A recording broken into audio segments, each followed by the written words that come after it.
是在地新闻，徛台湾看世界，来看以色列甲哈马斯达成停火协议，开始来释放着人质。中东的国家卡达，因的外交部来证实，这个以色列甲哈马斯伫当地时间24号早起的7点，开始来实施着休战的协议。第一批释放的13名以色列的人质，有妇女甲儿童。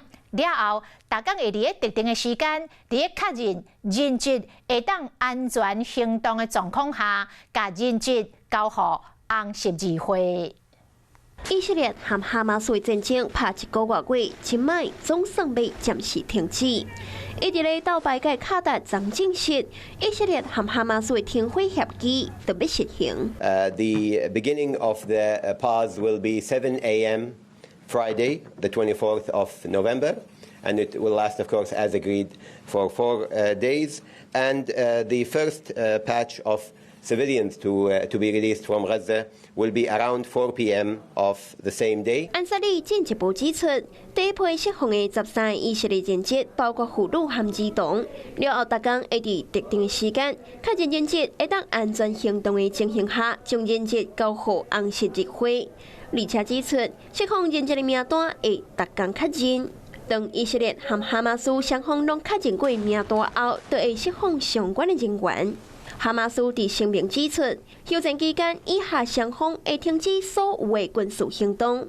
以色列军机将会完全暂停伫加沙走廊南部行动。同时，逐天的当地时间透早10点到下晡4点至6点钟，也会停止伫加沙北部区域和加沙市的行动。I want her go to home as fast as possible. I know she is a strong girl. I hope I can have some. We are waiting for her. Call family, call friend, old friend. 这轮伊的负责人，伊的查囝就是伫10月初7，哈马斯突袭音乐节的时阵，去互掠走的阿尔加马尼。当时，伊互绑票的画面，也有无助的哭声，互全世界拢真着惊。为迄阵开始，伊的亲友拢时时仰望阿尔加马尼会当赶紧转来，特别是伊着癌的妈妈。虽然讲以下双方达成人质换收还的协议，但到目前已经知影将会被释放的50个以色列人质，敢若儿童和妇女。阿尔加马尼的亲人即摆敢若会当继续抱着希望，希望查某囝会当赶紧得到自由。